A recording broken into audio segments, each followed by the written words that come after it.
Welcome to Post Game Podcast. I'm your host, June. I got my boy B Foster with me. What's going on, brother?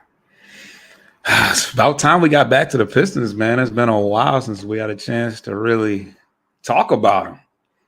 Nah, we haven't had a show in a minute. I mean, it's kind of like ever since free agency kind of played out, and it's been kind of quiet. I mean, then we had the summer league stuff. We did talk about the summer league, Of course. but after summer league, it was just pretty much a dead time in NBA basketball.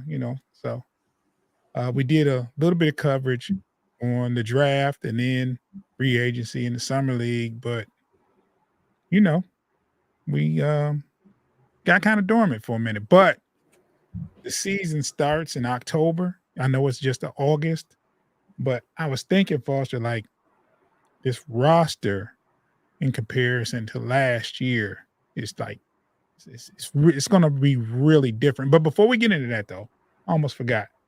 I want y'all to subscribe to Bleachers to Speakers on YouTube and also for your podcast aggregators. As far as audio feed, you can find us on platforms like Spotify, YouTube Music, Apple Podcast, and just type in Post Game Podcast in your search. That's Post Game Podcast FFSN to be exact. You see that Post Game Podcast logo. It's piston colored with top of a basketball court. You'll see the paint, sort of like symbol. Make sure you follow us. Make sure you subscribe to the YouTube channel, and then whenever we drop something, you'll get an alert, so you won't miss anything. And because it's about to heat up, because basketball season is on the way. Now, before we get into the main segment, Foster, I want to show you something. I want to show you this last year's opening day roster and compared to this year's opening day roster. And for those that are listening, you won't be able to see it, but for our watchers, you'll be able to see what's on the screen there. So from there, oh wow, big difference, huh, Foster? Not bad. Yeah. There's some names on there that if you had asked me in a pinch, like, hey, name, the third string shooting guard, I'd be like, I certainly wouldn't have been able to come up with Mr. Calzone, Mr. Malcolm Cazalone, or what's the other guy? Jared Rhoden. Just would not have crossed my mind. So no. Well, let's look at it as a whole, right? Marvin Bagley, not here. Right. Bogey, not here. Right. Alec Burke, not here. Calazone, not here. Joe Harris, not here. Killian Hayes, not here. Isaiah Livers, not here. Oh man. Monty Morris, not here. Not here. Jared Rhoden, not here. Stanley Umide, not here. James Wiseman, not here. What is it, like 8 guys? It's more than 8, bro. More than 8? Let's see. 1, 2, 3, 4, 5, 6, 7, 8, 9, 10, 11. 11 players. 11 players that were here last year that will not be here opening day. Wow. Yeah, that's 11 players. How many players on an active roster? Let's look here. 1, 2, 3, 4, 5, 6, 7, 8, 9, 10, 11, 12, 13. It's got to be more than that. Well, and then there's an extra. I want to say we have a roster that spot that's still open as Okay. well. So that's 11 faces that was there opening day last year that you will not see in a Pistons That's kind of uniform. hard to believe though, because you think Asar was here last year, Cade, Yeah, Duran, Ivy, yeah, the Stewart, numbers don't match up, seems like. But Sasser, Fontecchio. Yeah. So I don't know. I don't know how many are on an active roster, but I know that at least, and you know what? That roster right there, mhm, I think that's everybody that played for the team. Yeah, that's everybody that played for the team because guys like Bogey didn't finish the year with us. Burks didn't finish the year with us. mhm. So that's an expanded roster. Isaiah Livers, Bagley, a lot of these guys didn't even finish the year. But you know what? Oh, that's the starting roster, though, That's right? that's the opening day That's the roster. opening day roster. That's Okay. everybody that was on the roster last year. So yeah, I don't know. I'm not sure. So how many people is on this roster here? Let's see. You have 1, 2, 3, 4, 5, 6, 7, 8, 9, 10, 11, 12, 13. There's 13 altogether right there. Mhm. Okay, so some of those guys are on. So some of these guys on the, and how many are on the? And how I many are think if you look at it, I think Umade was pulled up. was a two way? A couple I of those think guys are two ways. right. But for the most part, those players were Pistons last year, right? Yeah, And those are 11 faces you won't see this year in no time, unless something happens where you get a trade or you pick someone up, something like that. But for the most part, no. Um, shout out to Dave, man. He never can. He never disappoints. that's right. Yeah, that this roster is like it's because I was debating whether I could call it a overhaul at all, Yeah, and then I looked, and there's like 11 people altogether that will not be in the Pistons uniform that was here last year. pretty drastic overall. Yes, So pretty drastic. I mean, the core is still here. Like if you look at the thumbnail, that's why I chose that thumbnail because the core is here with Cade, Duran, and Ivy. And so, and I think that will remain intact no matter what, unless there's like a really crazy trade going on. But I think that's the core what we're going to have here. And then you have new acquisitions like Bobby Clintman, uh, Malik Beasley, Ron Holland, Tim Hardaway. um, Tim Hardaway Jr., Tobias Wendell. Harris, and Wendell Moore Jr. Jeez, a lot of people. Yeah. So, and then last year, matter of fact, the first list of last year is opening day roster. So it's like it's a big difference. Big difference. So uh I think it's a better roster overall going into this season. But we'll let it play out a little bit. But it's still early. But Foster, I want to jump into this segment that you thought about. And I'm going to put some stuff on the screen as soon as I get it together. Hold on a second. This is Foster thought about this segment here. And we want to call it Wrap or Cap, right? Mhm. I gotta find the subjects for it. Hold on a second. Wrap or Cap, right? So these are it's kind of like uh how would you describe it, Foster? Agree or disagree, right? Yeah, kind of like an under over type thing. Buy or sell. Buy or sell. We would just, it's probably not it's something that you've heard before, but we just put our own spin on it. Yes. And what I'll do is let me get rid of this. Let me get rid of this, and then I'll put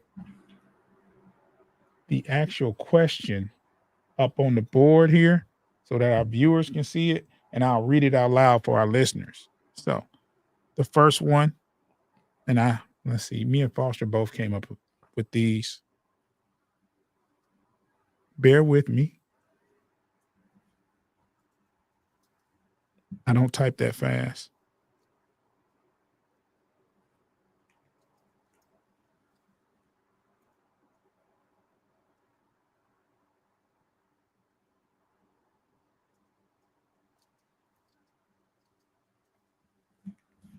Okay. So the first one we're going to talk about,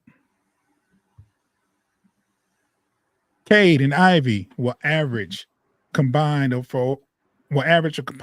40 points per game this season. Is it rap or cap? Foster, I want to know what you think about that there.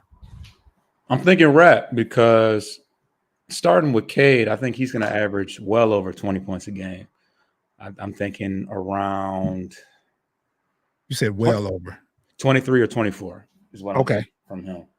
You know, full, he's going to be playing big minutes. He's going to be, have that full amount of work to handle. And he's going to have help. He's going to have there's going to be more gravitational pull around him. That's going to give him more lanes to work to get to the basket. Because one thing that he does do well is get downhill. He's able to get to a spot with the mid-range. So I think he's going to have well over 20 points a game. I think he averaged, 22 last year, 21, 22 last year? Something like that.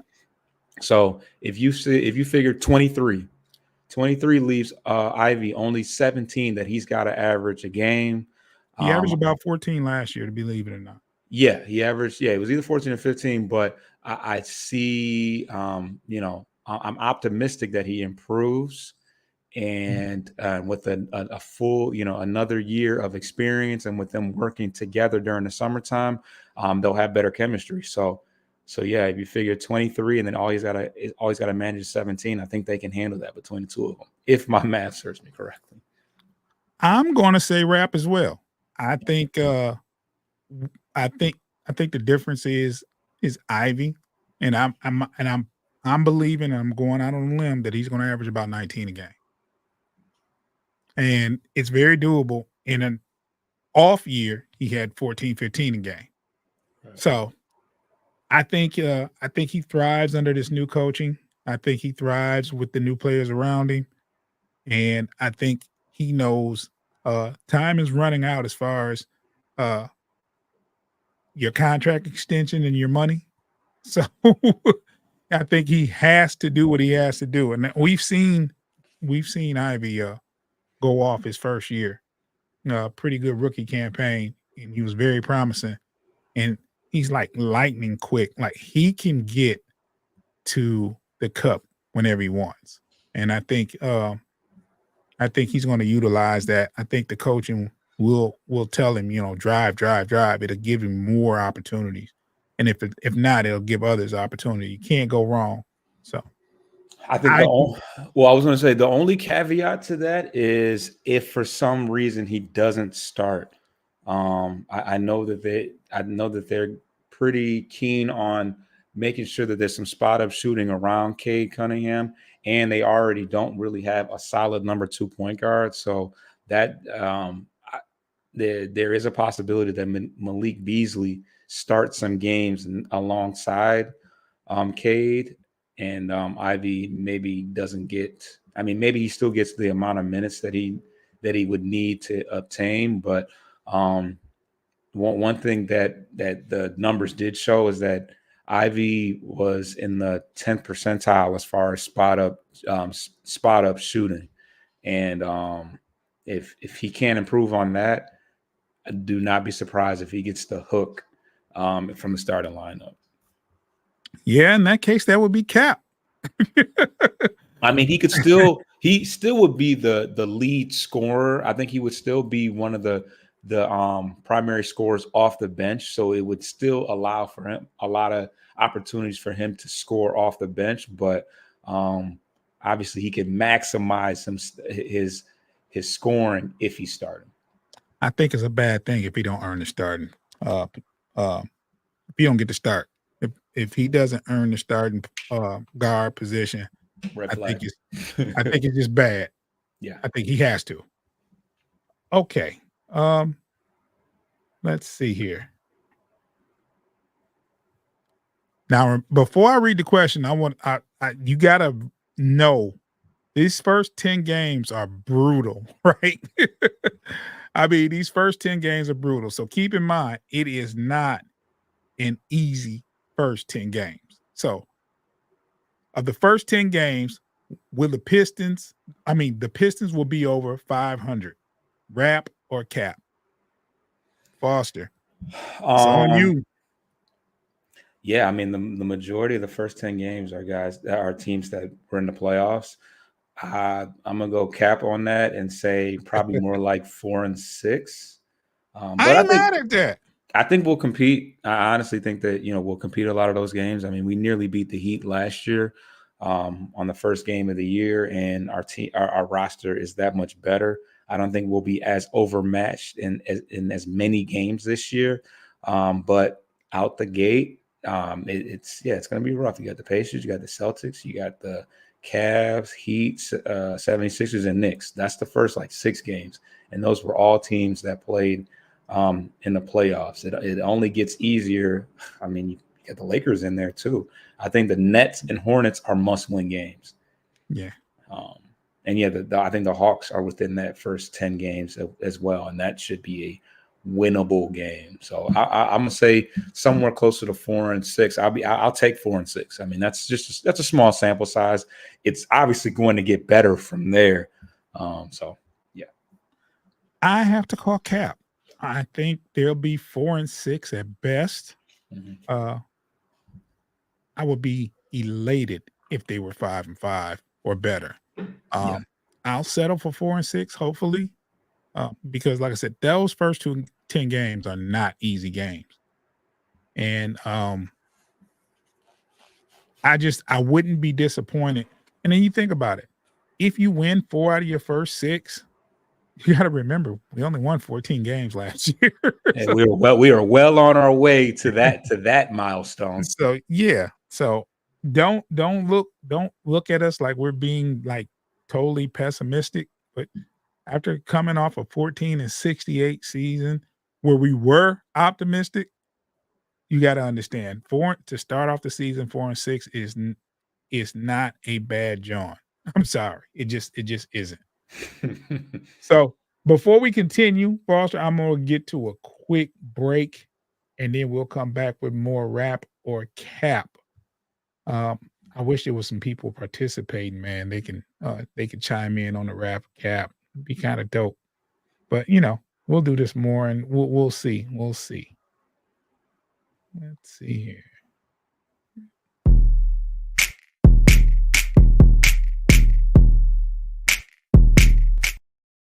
All right. So we're back with more. Are we live on Facebook? We are live on Facebook, Foster. What, ASG or? No, just my regular Facebook page. Oh, So if you go to my Facebook page, it should be on there. I don't believe it is. It's a problem with StreamYard then, because I did elect for it to go, and it did post it when I set it up that it would be there. Oh, okay. Yeah, I don't see it. Yeah, so maybe it's an issue with StreamYard. I don't know, but oh well. I tried. So back to rap or cap, right? Here's the third one. Tobias Harris will be the third or higher leading scorer on the team. Rap or cap? Foster, what you think? Yeah, he's been pretty consistent his last 4 or 5 years at around that 17, that 16 to 18 range. So hopefully Cade is number 1, Ivy's number 2, and I see him averaging a few more. I see him averaging a few more than Duren, but also in the same range as whoever starts at the 3, especially if the 3 is Fontecchio. If the 3 is Fontecchio is about as standard across the board at 15 as I've ever seen. So that's probably where he will be. But hopefully more. Hopefully he averages more than Tobias Harris. Yeah, I think best case scenario that he's not the third leading scorer, that other people step up. It wouldn't be a bad thing if he was the third leading scorer, but I think it's possible, very, very, very well possible that he's The second or third leading scorer. So I'm going to say Rap on that. Um, it would be a bonus if someone else stepped up and he didn't have to. He didn't have to do as much scoring, or um, because we know he's going to shoot. We know he's going to get his opportunities. Yeah.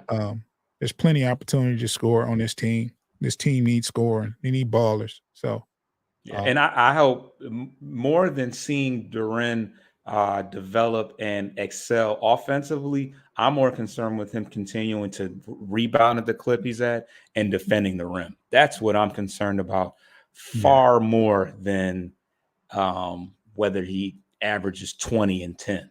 I want to see 2 blocks, I want to see steals, his post defense was horrendous. It was bad. It was just real bad. One game that I'll never forget though is that Knicks game when Josh Hart scored over him in the remaining seconds and one. It was an and one too. Yeah. If Embiid's in the paint, he does not get that shot off. Hart is tough at the rim though. I will give him that. But he's tough at the rim, but to get an and one, no. If he scores, cool. If you foul him and he don't, cool. And he still scores on. He's like, yeah. You can't do both. You can't get the and one. Can't get the and one. So yeah. Let's go on to the next one, Foster. And this one is probably gonna be crazy, but the Pistons will win 30 plus games this season. Rap or cap? I would like to think we'll get close, but if I'm betting, if I'm putting money down, I got to put my money on cap, even if it's 29. I mean, what is that? 30. What's that record? Well, 30 would be 30 and 50. No, yeah, 30 and 52, right? Yeah. So it'd be 29 and 53. Ugh, gross. Mm-hmm. It's pretty bad. It's pretty bad, but it's double. 29 is double. With which it's tough to double. It's tough to double your win totals. But yeah, I'm gonna have to go with cap. I'm gonna go Rap. Okay. I say the Pistons win 30 games or more. Let's go. I'm with you. I'm on that train with I support that. Don't get too hyped, Foster, because I said the same thing last year. Over 30 last year, you thought? Yeah. Okay. I never would have envisioned winning in the teens. Like that was just no. I would have thought last year, before it happened, 25 wins is a disgrace and shouldn't happen. It's tough. It's tough when you it's 30, 14 games is worse than I could have ever imagined. I mean, the amount of that we lost in a row, kind of set us up for that conclusion, but you never would have thought that would have happened, right? I wouldn't have thought I've never seen a team lose 28 straight. Certainly not one that I watched every day, maybe from a distance, but yeah. So, and then there was some close games within that 28. There was like, come on. Of course, yeah. Come on. All right. So I'm calling Rap on that one. The Pistons will win 30 or more. First time we disagree. Let's go. Yeah, let's go. Next one, Jalen Duren will be top 10 in rebounds this season. Rap or cap? That's big Rap. Big Rap? Yeah. Why you say that? I mean, he averaged 12 last year. I'm pulling it up to see where that ranked amongst the league, but 12 rebounds is a ton of rebounds from what I can recall. I mean, from what I can, what I see. Let's see here. Top rebounder was Anthony Davis at 15. Duren finished. Ooh. Where is he?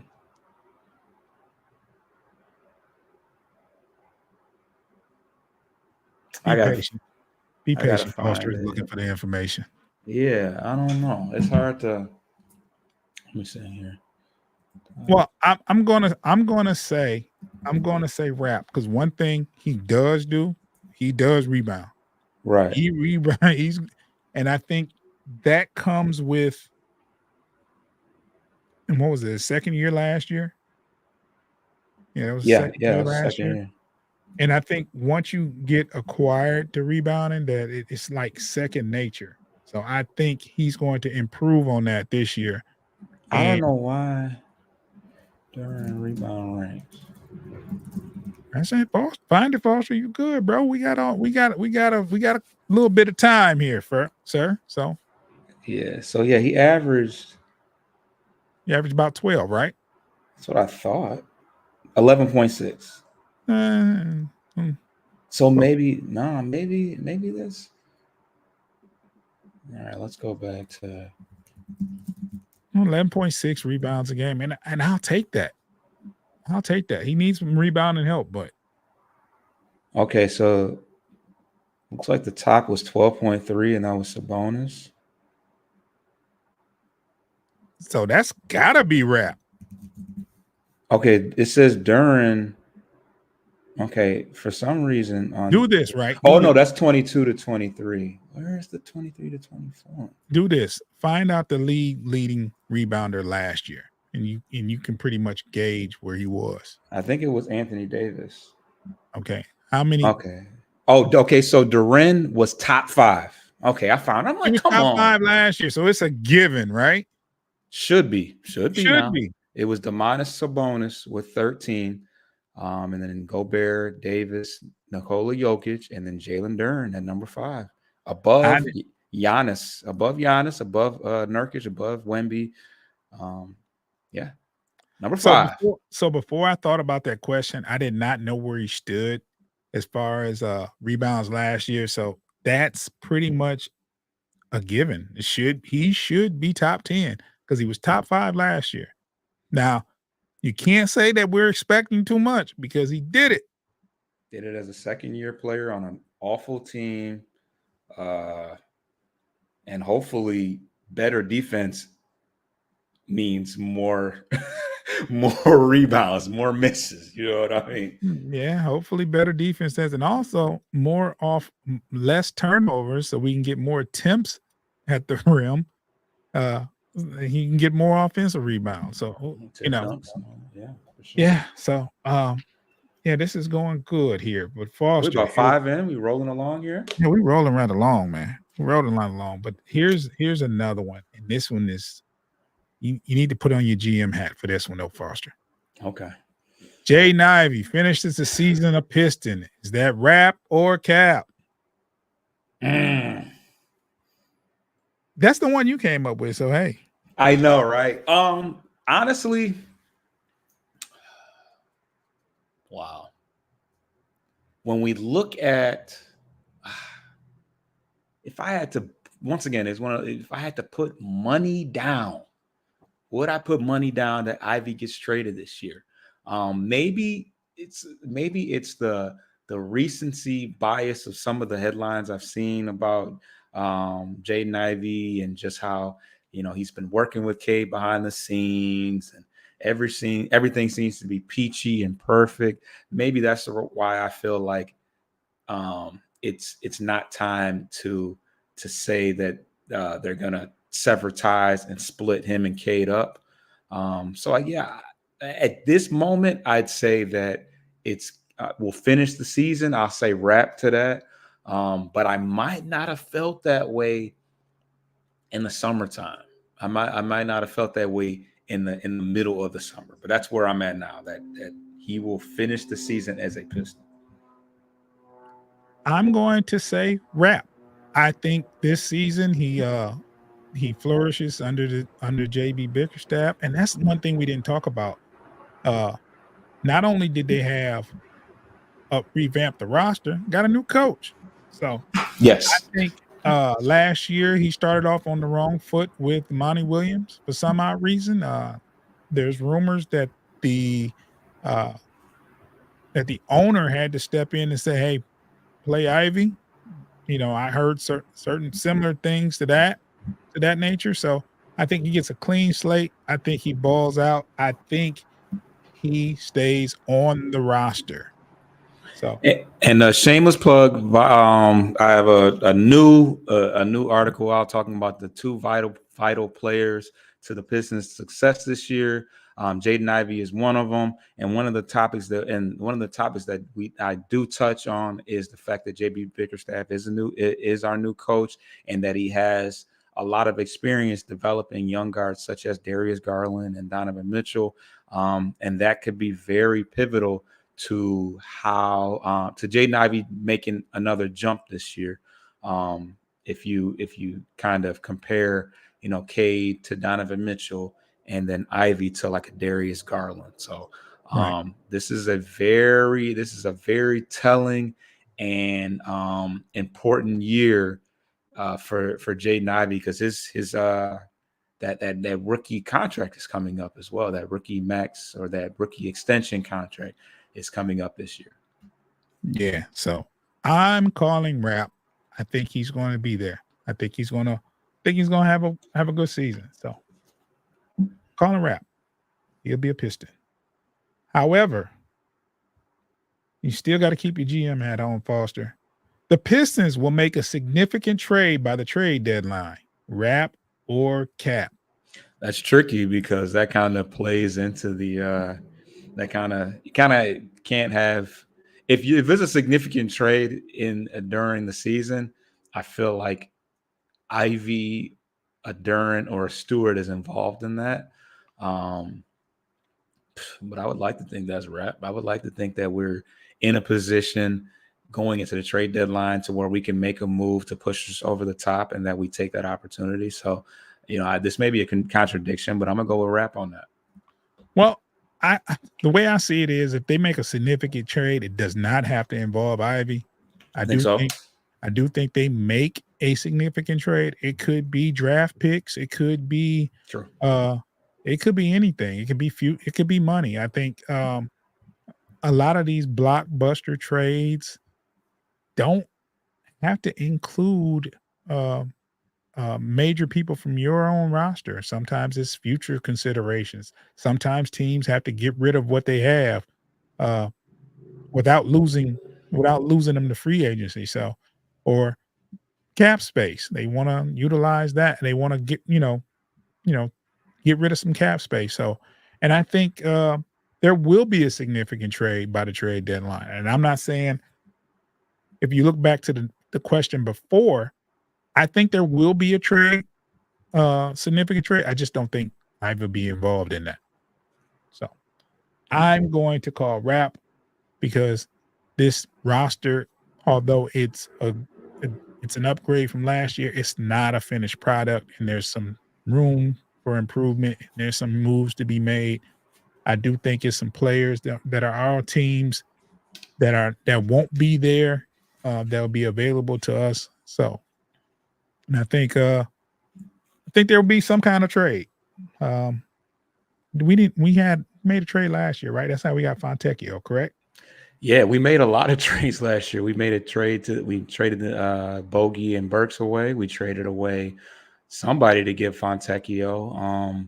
And then Bagley and Lively got traded for Muscala and Gallinari. So we made a ton of trades. We've tried. Well, and the thing is, because it doesn't have a crazy impact, doesn't mean it wasn't significant. If you getting rid of some key players or some big name players that you didn't think that would be gone, you know what I'm saying?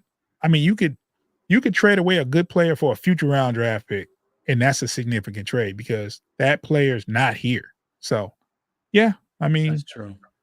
So, and we have a lot of moving. We have a lot of team friendly contracts, like a Beasley, a Hardaway that's expiring. Fontecchio's contract is friendly. Harris's is not. Who else? We got a lot of those. So, and we got a lot of young players that may need minutes down the stretch. So, Sasser could possibly be a trade piece, given the fact that he's under a really cheap deal, I would assume, because he was a late first round draft pick. So, right. Ivy, Stewart's is reasonable, and Duran's obviously, because they're all on rookie deals. So, nearly every contract outside of Cade and Tobias Harris is a tradable moving piece. Foster, you see the dashboard up there where the comments are? Can you see that? What I'm looking at? Talking about on the StreamYard, just your regular screen. Yeah, I can see. Yeah, I can Mm, you see. see next to the edit button at the top, it Yeah, I says see the Facebook Facebook check. one. Yeah. So it's supposed to be running on Facebook. Yeah, I don't know. I don't know what that's about. Maybe you Yeah. gotta call StreamYard about that. I don't know. I don't know. Hell, just letting you know. Yeah, no, I see it now because I didn't even pay attention to it when you were whatever. I just noticed it. I just Yeah. noticed. I never Okay. had to look Yeah. up there. So, but yeah, I Man, because I did could have know. been doing that too. Yeah. So, uh, let's take a quick break and we'll get back and we'll finish up this wrapper cap. There's still a couple more things we can look at and talk about, a couple more questions. And we're 35, 36 minutes into the show. So it's going by pretty good. Yep.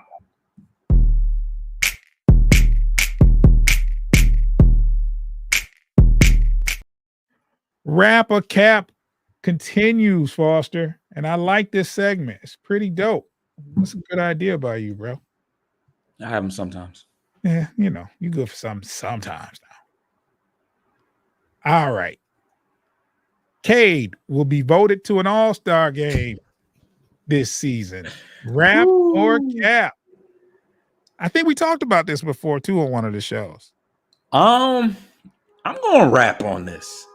I feel like he has the notoriety because a lot of it goes down to is it somebody that the general public is familiar with. I think he's going to be healthy this year. I feel like he's going to have good numbers. I feel like he's going to cut down on some of the things that he struggled with. And I think that the Pistons will be relatively competitive this year. So, I mean, that creates a recipe for a guy that can be voted to an all-star game. So I'm going to go rap on that one. And that's tricky. I don't know if we'll agree on that. I don't think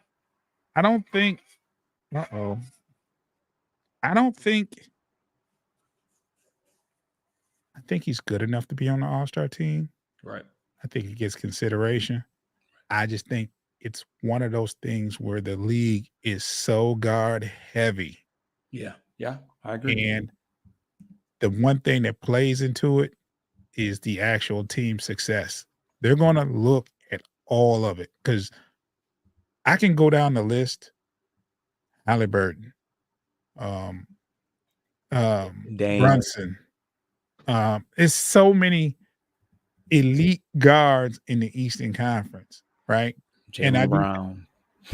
Yeah, I do think that Cade is one of the best in the young players in the NBA. I will say that. I just think the team success can, or lack thereof, can hinder one's all-star, especially a younger player. Because they're like, okay, he does this, but his team's not winning. That's a knock, regardless of what he's doing. So if he's doing the same things he's doing last year, but they're winning games, I think he gets the nod. Yeah. But if he's not winning games, if the Pistons are unsuccessful and they're looking bad and lost at times, he won't even it'll get swept under the rug because nobody talked about what Cade did last year. Except for the players, the opposite players. Players on the other team talk about how good Cade is. And, but that won't get him into the all-star game.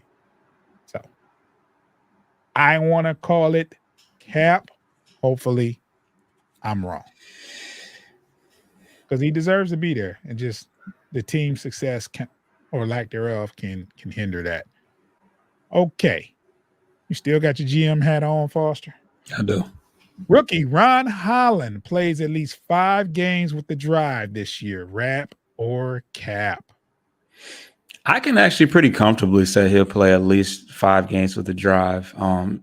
If for no other fact than the Drive plays in the exact same city, down the street from the Pistons. So there's really not going to be too much of a strain to send him over to Wayne State to get some good run. I think there's a chance that he does get buried in the rotation behind a Fontecchio and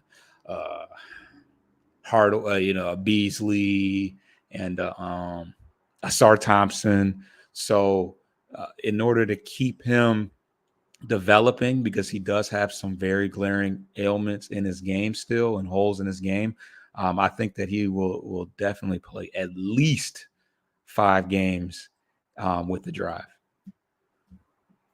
I'm going to say Rap. And the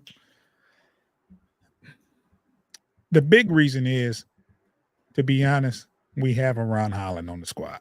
Right. We have Arthur Thompson. They play the same position, close to the same athleticism. I think Ron Holland may have the slight edge there. Similar games. I just think it's going to be hard not to give Arthur Thompson those minutes that Ron Holland would crave. And to develop him, he would probably have to play more on the drive for his confidence, to work on his jumper, to do whatever you got to do. Yeah. And it's not a knock that you have to play for the drive. It's not a knock. It's more of a development type thing.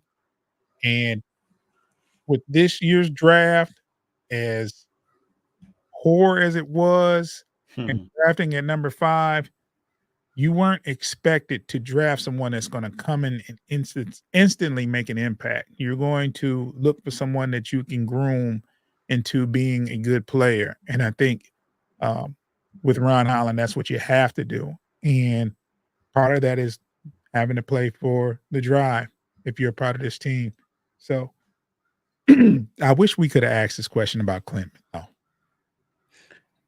I think that's even easier. I think that's an even easier question, but it probably is. But I like his game though. I love his game, honestly. Yeah. We're gonna talk more about Bobby Clinton one day soon. I promise you that. So I'm gonna call Rap with this one, and this last one.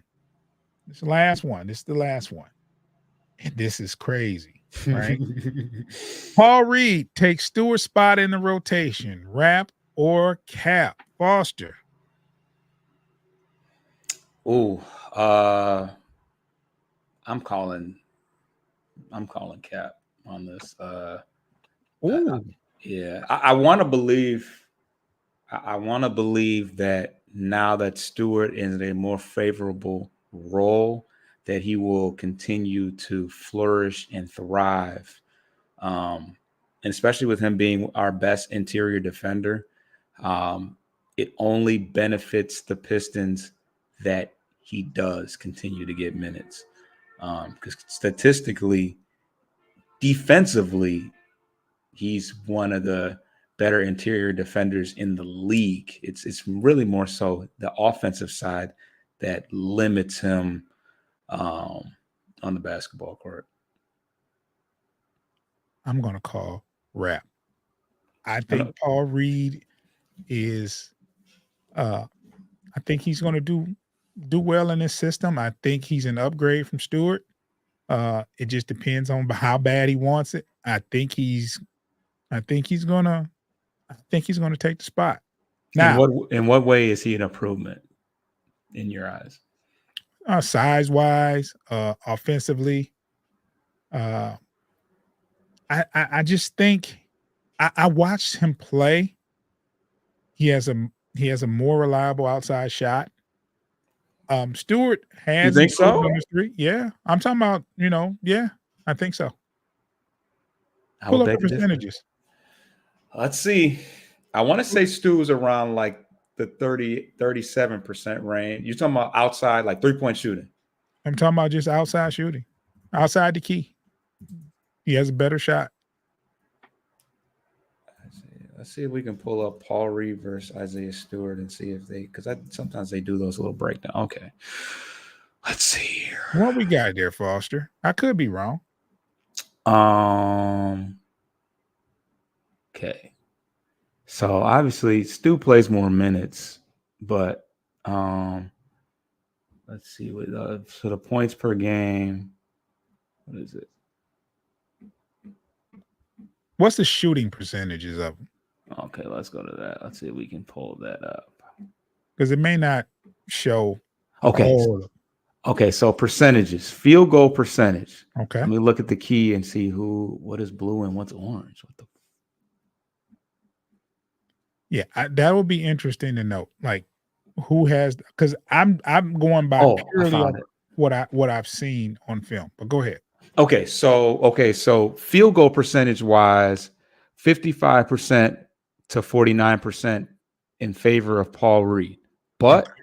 keep That in doesn't mean mind, outside shooting though. So correct. Right. So 3-point percentage, 31% Paul Reed, mhm.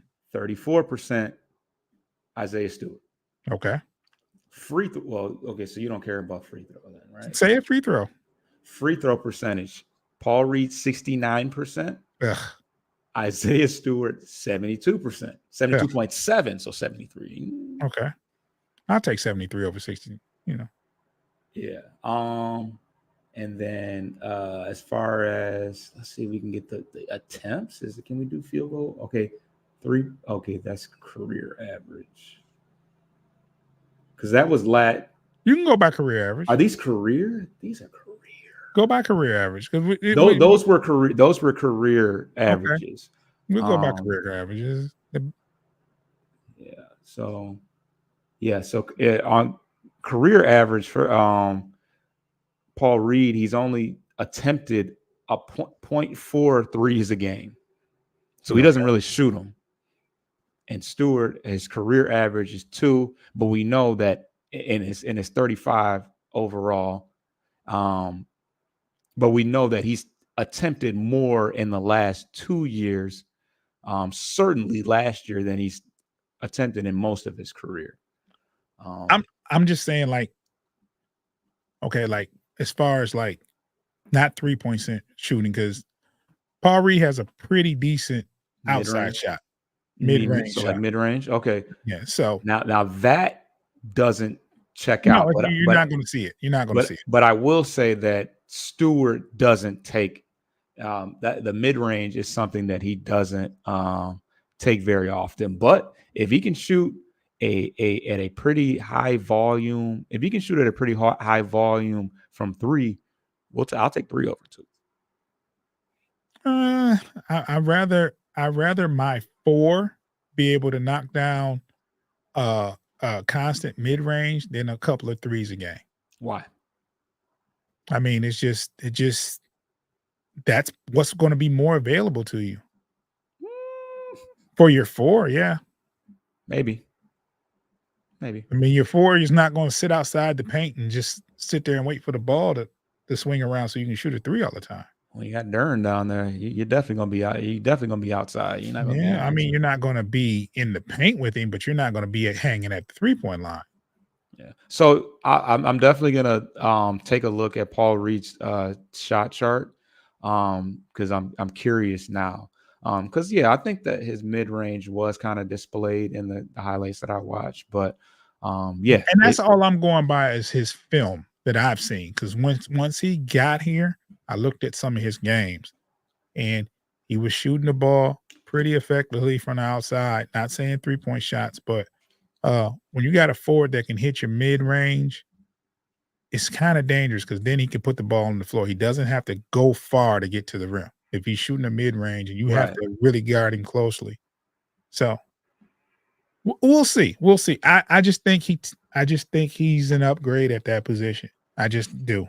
I think that, in my opinion, optimistically, Paul Reed ends up getting traded, and Klintman ends up kind of playing in that realm. Okay. Let's talk about enough of this crap. Let's talk about Bobby. Okay. Because Foster, the Pistons traded up to get Bobby. They saw something. I looked at his film immediately, and I'm thinking, this guy's a playmaker, and he can shoot from outside. Like, he's a good passer. But then he played in the summer league, and he passed the eye test for me as far as what I saw earlier. He was shooting from the outside, and he's almost too unselfish when it comes to passing. I would agree with that. I would agree. So I like to see that though. I like to see that though. Maybe at some point you'll learn not to be so unselfish at some point. That's something that you can learn fast. I think that'll grow with his as he physically gets bigger and stronger. He'll grow to challenge in some of those situations as opposed to deferring to other people. Because yeah, even in the film, just breaking down going into the draft, I didn't see a lot of glaring. I didn't see a lot of glaring weaknesses that would suggest that he wouldn't be a first rounder. Honestly, Yeah. I just think that he probably just didn't have the proper competition, and he didn't have one particular attribute that was super strong. He was kind of a jack of all trades and master of none. But honestly, his playmaking ability didn't it didn't it didn't flash in his film in my eyes. Whereas you could see it clear as day from the minute he got on the court in summer league. So maybe that's something that he's really worked hard on to improve going into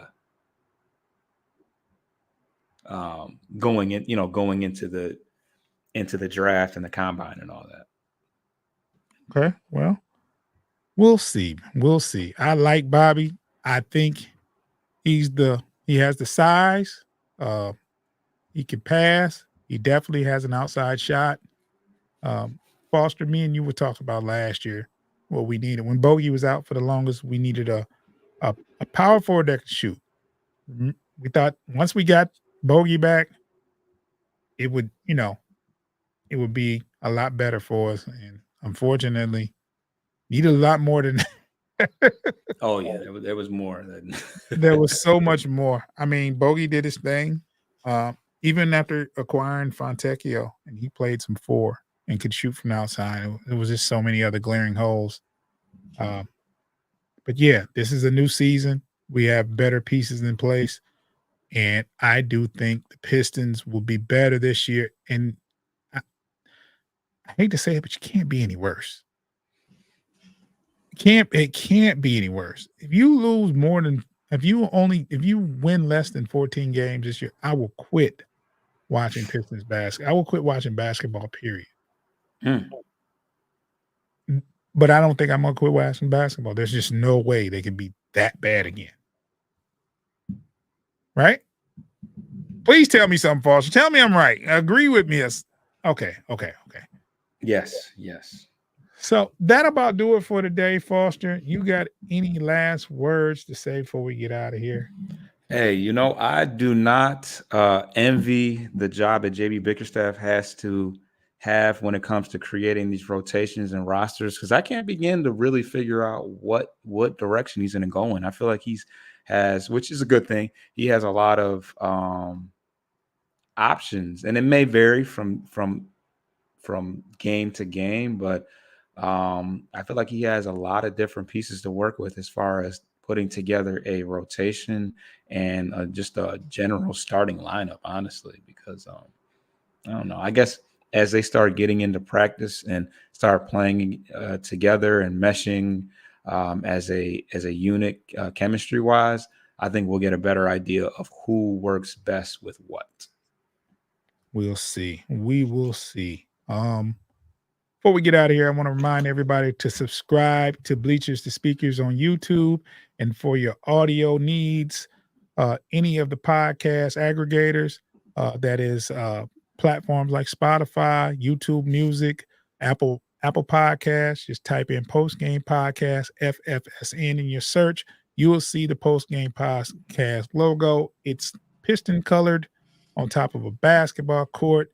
Make sure you follow us. Make sure you get a notification whenever we drop, and download those episodes. I didn't mention it earlier, but please download those episodes so we know you're watching stuff. And don't take up much room on your phone or whatever. It's not a lot of room. And you can delete it later. Just download it.